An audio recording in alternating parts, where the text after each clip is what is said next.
and gentlemen, distinguished guests, welcome to Marshall Hall, the headquarters of both the United States Army Forces Command and the United States Army Reserve Command. Today's ceremony marks the promotion and swearing in for the 34th Chief of the Army Reserve and the assumption of command of the United States Army Reserve Command. At this time, we would like to recognize the following distinguished visitors in attendance. The Sergeant Major of the Army, Michael A. Grimson. The Deputy Commanding General, United States Army Forces Command, Lieutenant General Leopold Quintas. The Deputy Commanding General, United States Army Reserve Command, Major General A.C. Roper.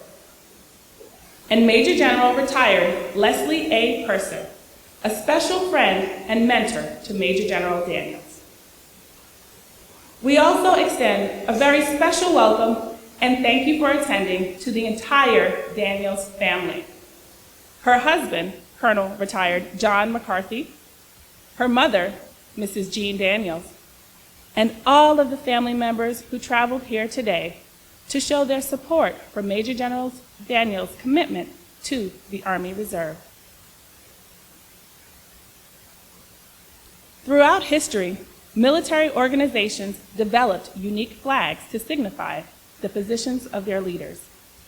In the confusion of battle, this standard provided a guide for all to follow. Over time, these banners came to mean much more. They embodied the history of the organization, the dignity of the command, and its hopes for victory. They were selflessly and heroically guarded. Having this position of great importance, the flags were incorporated into the change of command ceremonies. The banners were exchanged in public to symbolize that the ultimate responsibility that comes with command had been passed to a new leader. Just as it has done so many times in the past, today's Assumption of Command ceremony marks the turning of a new page in the Army Reserve's history book. In this event, we take a moment to look back proudly and forward at our leaders, our organization, and ourselves. Our reviewing officer for today's ceremony is the 40th Chief of Staff of the United States Army, General James C. McConville. He is accompanied by the incoming commander, Major General Jody J. Daniels. General McConville has deferred honors to Major General Daniels for today's ceremony. Please stand for the invocation by Chaplain Gregory Long and remain standing for the arrival of the official party, honors, and the singing of our national anthem by Master Sergeant Samira Shackelford.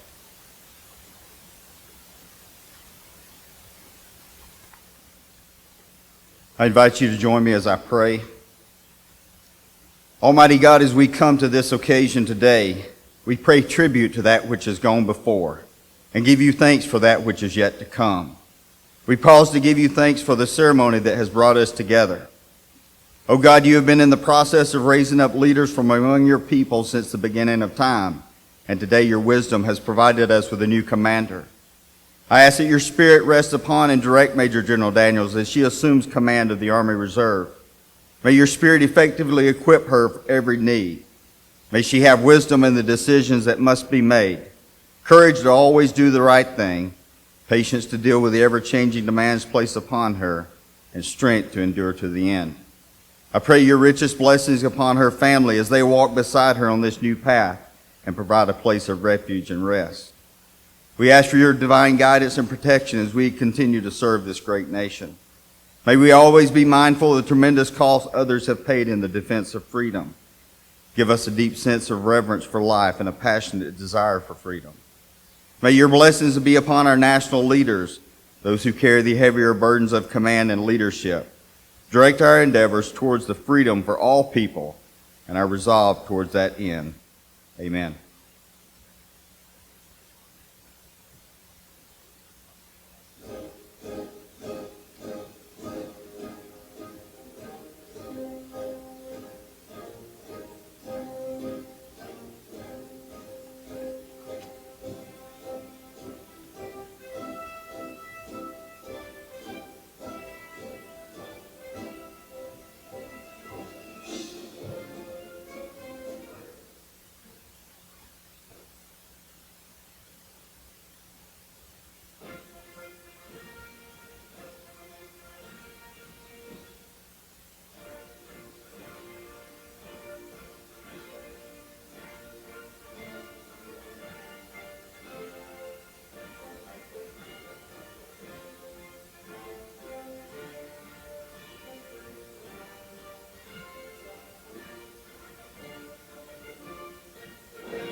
that so proudly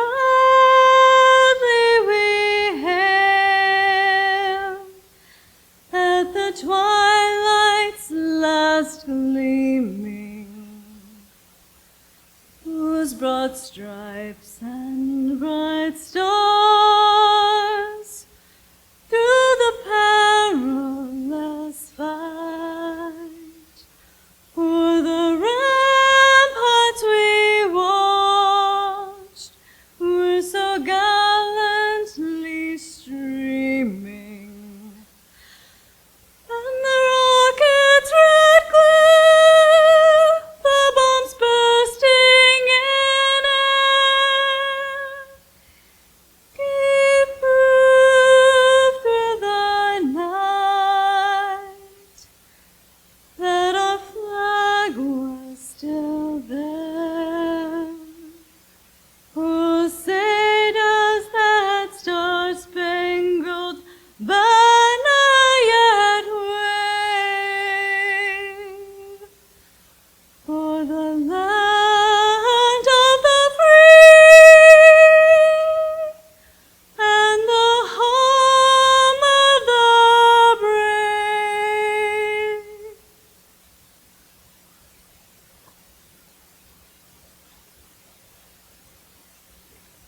Guests, please be seated.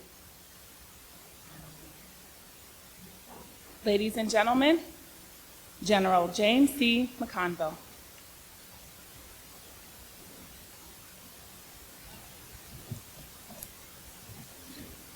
Well, good morning, General Quintus, General Roper, General Purser. She's here, I think, way up there. Want to wave to?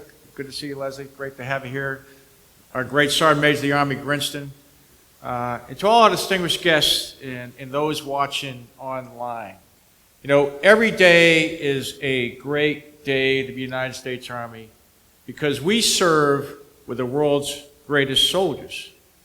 But today is particularly great because I get to promote Major General Jody Daniels to Lieutenant General and instate her as the new Chief of Army Reserve and Commanding General of the United States Army Reserve Command.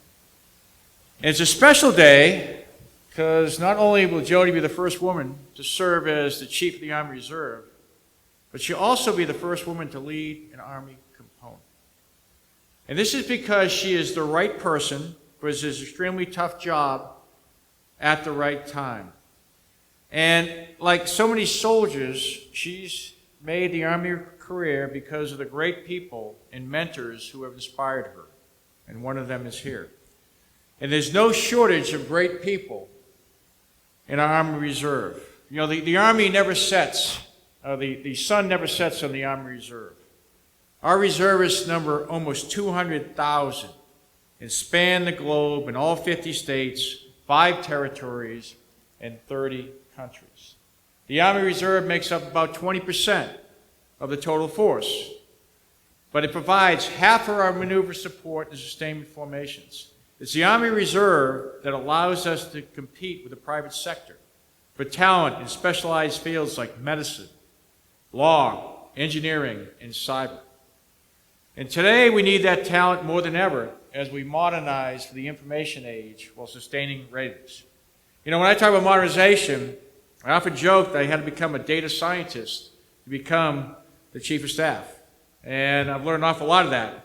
But Jody won't have that problem as she takes the helm of our reserves because she comes with a doctorate, I say again, a doctorate in computer science. So Jody's obviously very smart. She went to the University of Massachusetts. So up there they'd say she's wicked smart. And, but she's also a proven combat leader. She just completed a highly successful tenure as the commanding general of the 88th Readiness Division at Fort McCoy, Wisconsin. But before that, I knew Jody here at Fort Bragg as the Chief of Staff for Force Gov, a very, very challenging job, and she did that so well, and she also served as the acting commander for a while. Her experience spans the country and the globe during deployments to Kosovo and Iraq. She's advised as a military intelligence officer. She's done planning. She's commanded. And we know that she'll continue to do great things both here at Fort Bragg and in the halls of the Pentagon. But before we promote Jody, I want to recognize her family, starting with her husband, John. John's right there, and John and I knew each other on the Army staff, a great officer. And John is adjusting to life as an Army spouse after completing 28 years of an active Army and National Guard career, and he retired as a colonel. John, thank you for your service, and thank you for continuing to support our Army families in your new role. And John and Jody embody the sacrifices that Army families make all too often. They got engaged in Virginia just as Jody was leaving for a 3-year tour in Germany. 2 months later, Jody flew back from Germany on a Wednesday to celebrate John's 50th birthday. The next day, they celebrated Thanksgiving, and the next day, they got married. And then the next day, Jody flew back to Germany so she could complete her tour. And that was almost 8 years ago. So to Jody and John, my philosophy is about putting people first. And that includes prioritizing once-in-a-lifetime events over routine duties. So the implied task is here for the two of you to finally take a honeymoon sometime during this tour. That is not a suggestion, okay? All right. I also like to recognize the rest of Jody's family that's here today. Her mother, Jean, had a wonderful talk with her this morning, a wonderful lady. She talked about what a great family life that Jody's dad and her had provided for her. And the fact that she's here today, Mom, you ought to be extremely proud of her because we certainly are. But Mom does a lot of things. She spends a lot of time sewing and quilting skills, and she put it to heroic use, making almost 600 of the face masks. And she's wearing one of those face masks for nursing homes in need. Her older brother, JJ, and wife, Barbara, are here, along with Jody's younger brother, Jerry, and her sister, Jennifer, which I found was actually Rosie, so we'll recognize Rosie that's here. Thank you for all supporting Jody in her Army journey and for joining us here today to celebrate. Very, very special to have the whole family here. I was here only a month ago saying farewell to Chip Lucky for his relinquishment of command, and I just want to reiterate some of the amazing contributions of reserve soldiers before we actually do this chain of command, because you certainly understand our Army attitude that winning matters. The motto of the Army Reserve, which you all know, and I want everyone to know, is twice the citizen. And it's symbolized by those double eagles that General Daniels is wearing today, looking both outward to protect the nation and inward to serve your communities. And I would say that at no time has the double mission been more evident than this year. This has been a very challenging year for us all. But, it wasn't long ago that 1,000 reservists were preparing for Defender 20 in Europe, the largest troop deployment in over 25 years. But then the eagle had to turn inward as COVID-19 began to spread throughout the country. And for the past several months, we've been fighting a war against an invisible enemy. And the heroes of this war have been our citizen soldiers of our reserves, medical professionals, scientists, and engineers. That includes those retirees who came back and volunteered to serve again, and our reservists who aided their local communities as civilian medical professionals. The Army Reserve stood up 7 urban augmentation medical task force, and people liked them so much that we remobilized them, and they are serving in Texas right now. And you had 180 liaison officers to advise FEMA in every region. You truly carried on the legacy of our nation's original reservists, the Medical Reserve Corps, founded in 1908. So congratulations, Jody and John, on this great achievement. And good luck as you lead the outstanding men and women of the United States Army Reserve. Remember, it's people first, that winning matters, and that we remain Army strong. Thank you.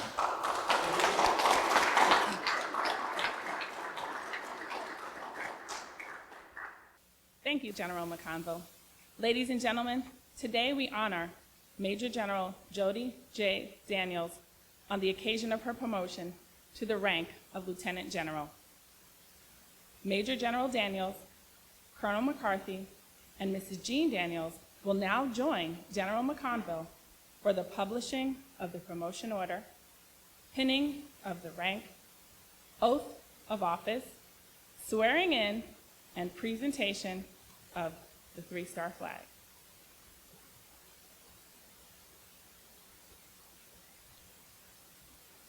Ladies and gentlemen, please stand for the publishing of the orders and administering of the oath of office. Attention to order. The President of the United States has reposed special trust and confidence in the patriotism, valor, fidelity, and abilities of Jody J. Daniels. In view of these qualities and her demonstrated potential for increased responsibility, she is, therefore, appointed in the Reserve of the Army from Major General to Lieutenant General, effective 28 July 2020, by order of the Secretary of the Army.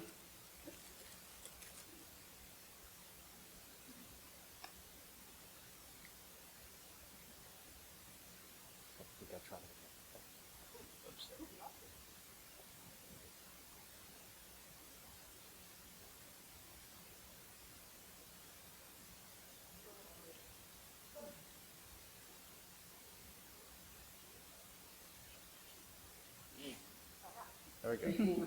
Let's try to get it. Yeah. Perfect. Okay. We'll come over here. Come on in. We'll get a picture here. Nice little picture here. We're gonna. Come on. We'll get everyone. We're masked up, it's okay. There we go. We're okay.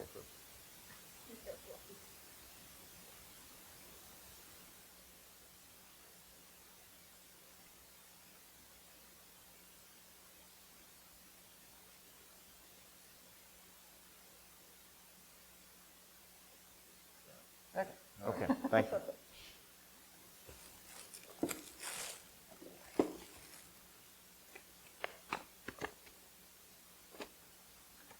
Ladies and gentlemen, General McConville will now administer the oath of office and swear in Lieutenant General Daniels as the 34th Chief of Army Reserve.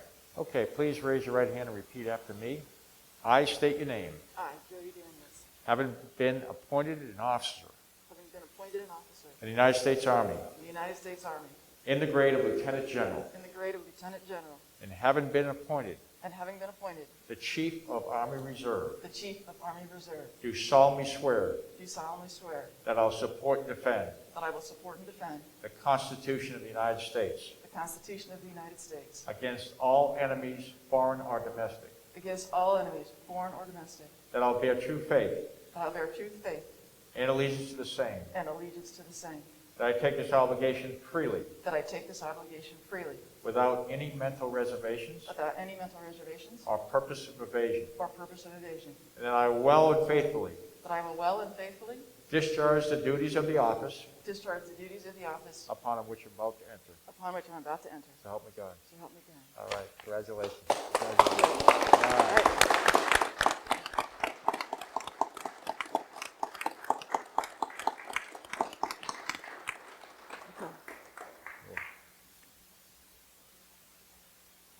Mrs. Daniels, ladies and gentlemen, you may be seated.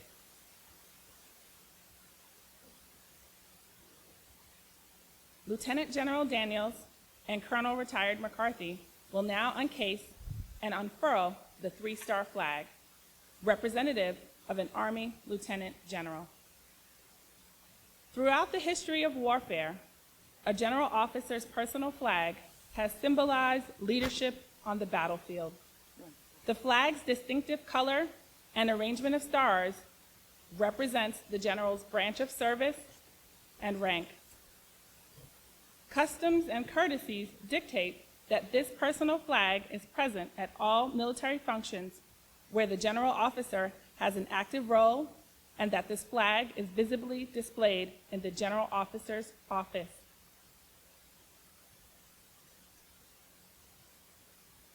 Thank you, Colonel McCarthy. You may be seated.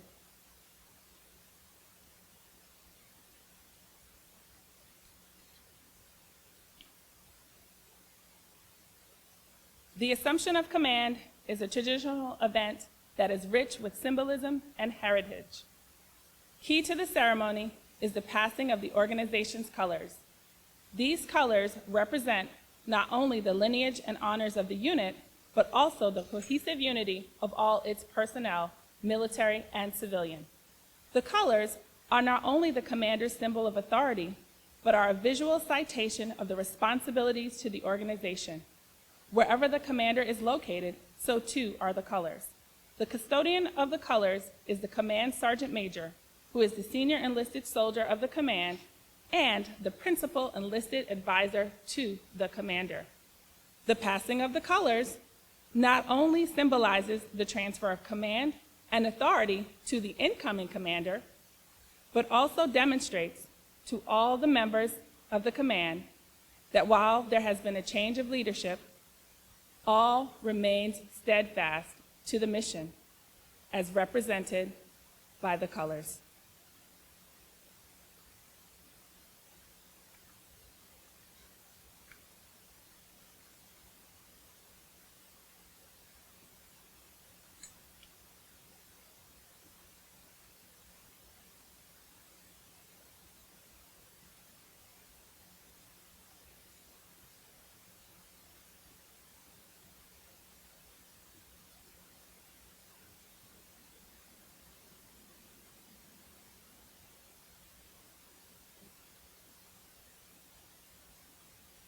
Ladies and gentlemen, Lieutenant General Jody J. Daniels, the 34th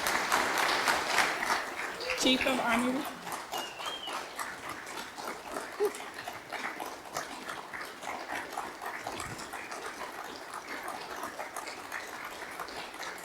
Good morning. And thank you very much for that warm welcome. Whew. General McConville, thank you very much for being with us today and for hosting. Thank you for your kind words and for the trust and confidence that the Army has placed in me and my ability to lead the incredible men and women of the Army Reserve. It is a responsibility I take very seriously. Sergeant Major of the Army Grinston, it means a lot to have you here with us today. I'm going to plagiarize some of your words. I hope you don't mind.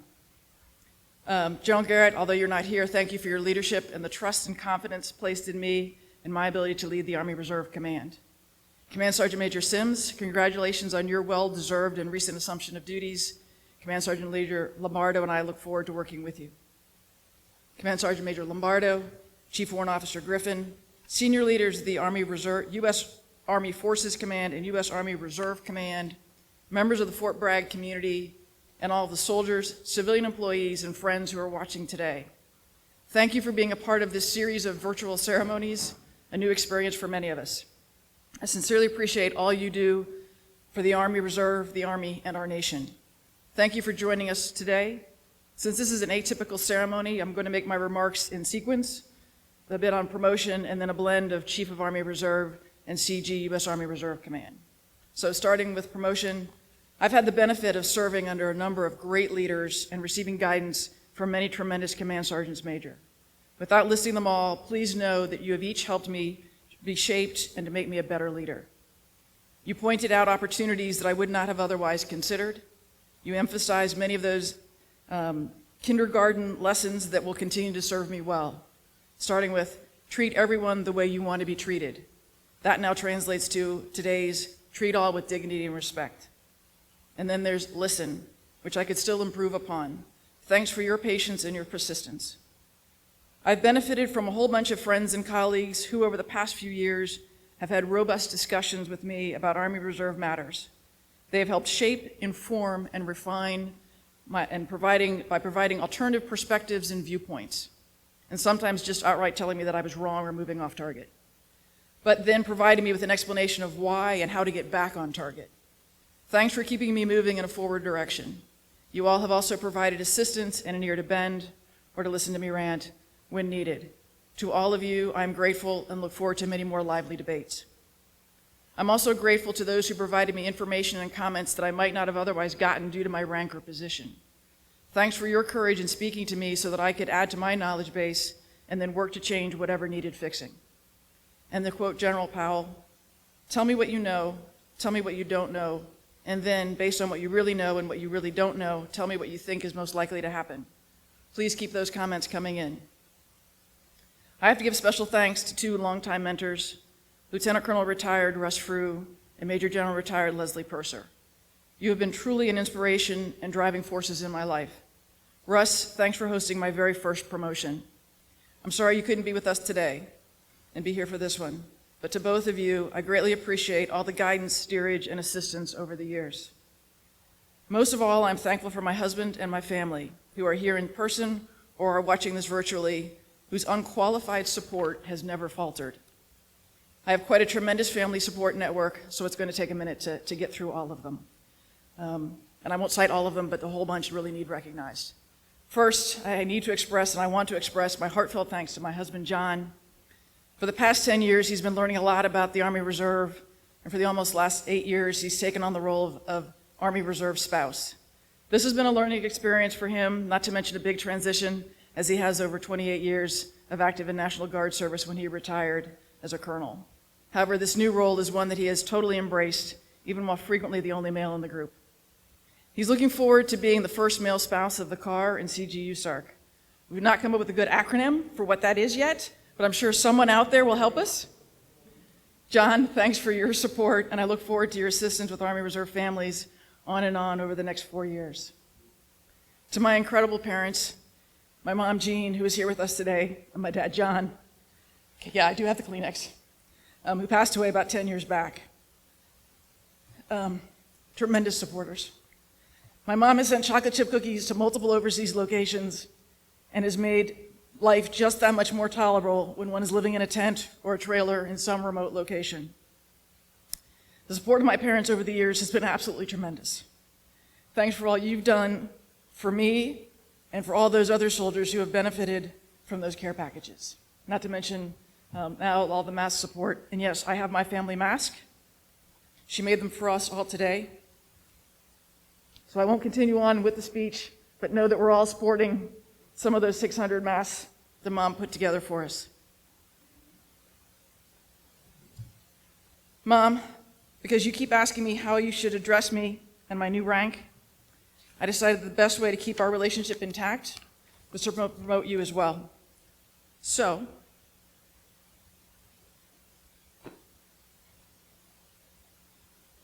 I'm going to come over. So this is not this 4-star rank. It's not subdued because my mom is rarely subdued. This is to ensure that you always outrank me. So it's a 4 stars.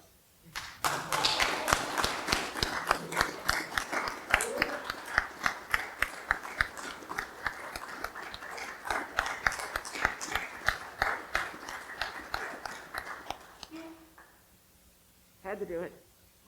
Had to do it. Oh, and then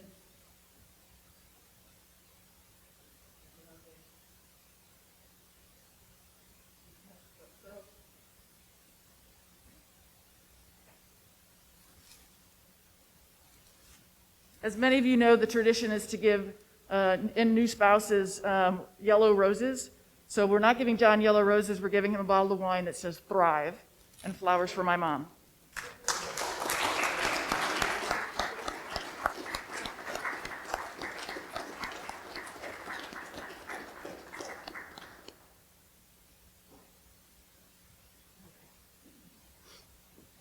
And then there are my siblings. Whew, what can I say? When we get together, it's not a quiet gathering. They and their spouses and kids are always there for each other and are always good for an opinion or 6. My brother JJ and his fabulous wife Barbara, who's getting flowers upstairs, and a gift for my brother. Thank you for coming. My niece Maggie was unable to make it today with us. My brother Jerry is down here. Thank you for coming. Unfortunately, my sister-in-law Tracy and their 2 sons, Will and Justin, couldn't be here. Delivery on the floor.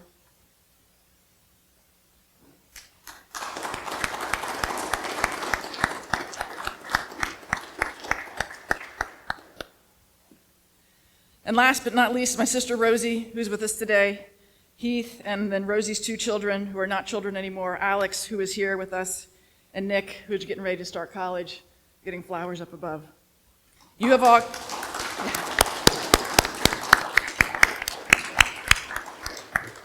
You have all kept me grounded and uplifted all at the same time. Thank you. Also not in person, but watching online and very much here in spirit is my stepdaughter, Shannon. She's also a military brat who's been incredibly supportive of me over the past 10 years. In addition to my siblings, John has a few of those as well. He's one of 8. So along with their kids and cousins and second cousins and all the nieces and nephews, they continuously check in with us and make sure that we're doing well. Representing in person today are Kathy and Barry O'Daniels, just to make life interesting. Thanks for making the trip. Other siblings, Peggy and her husband Peter Lawton, Fran, and then there's Charlie and his wife Sue, and finally Michael, plus all the nieces and nephews. I'm gonna list them real quick. Some of them: Tiffany, Amber, Matthew, Patrick, Dana, Mark, Brett, Tara, Allie, Billy, and then all the rest of the McCarthy clan. Thank you from wherever you are across the United States for your endless support. And to finish up with the families, my cousins Kyle and Chris and their spouses Kelly and Rhonda, who've absolutely been the tremendous supporters of me through over the years. I'm sorry COVID has kept us apart. So like all Army families, mine has made sacrifices to allow me to continue to serve, and I'm deeply grateful to them for their support and for being here with me today, whether in person or virtually.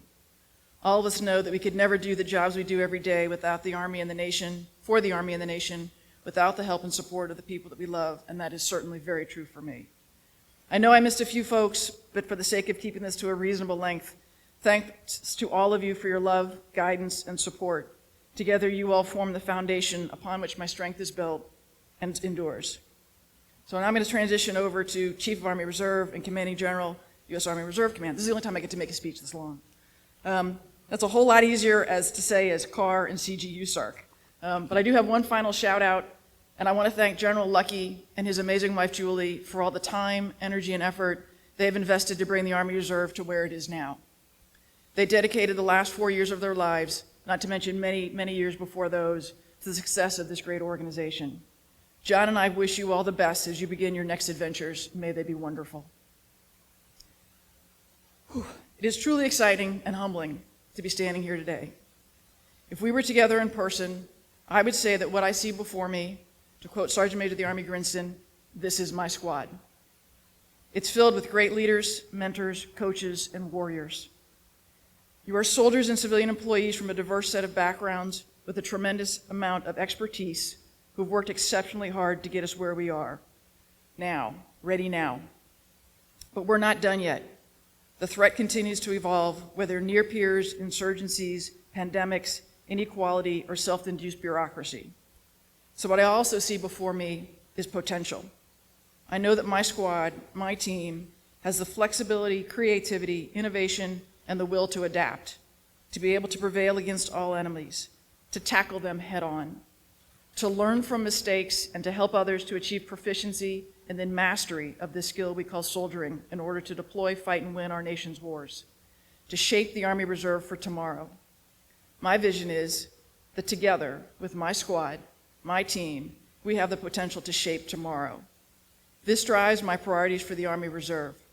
First and foremost, people, with a focus on junior leader development and quality of life initiatives that retain soldiers and attract new talent across the spectrum of service. My charge to our team is trust and treat everyone with dignity and respect at all times. I want to foster a mindset of teamwork, continuous learning, and growth, with a particular focus on junior talent so they have a desire to continue to serve and to lead.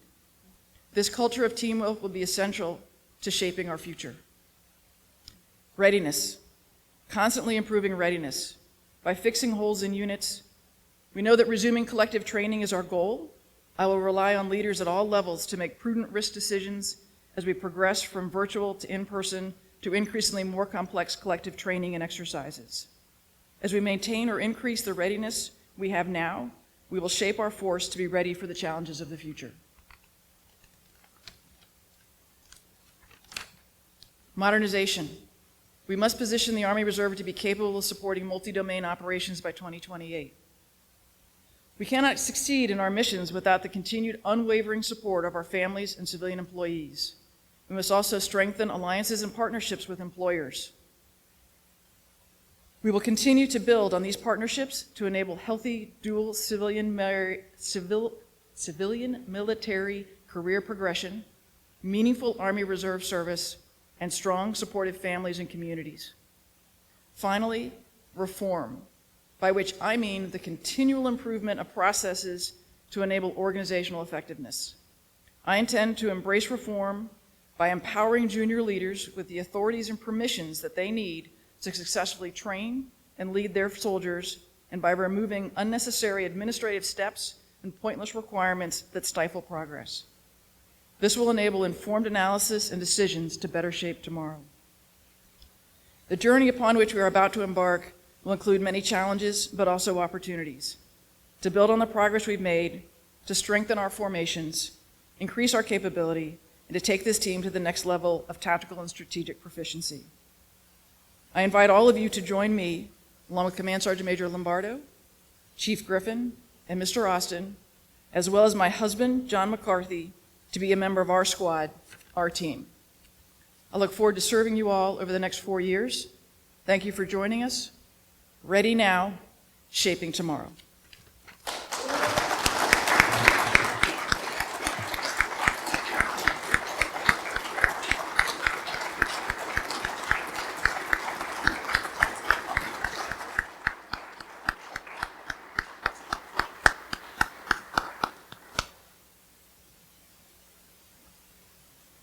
Thank you, Lieutenant General Daniels. Ladies and gentlemen, please stand for the playing of the Army Song.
This concludes today's ceremony. On behalf of the men and women of the Army Reserve Command, thank you for attending.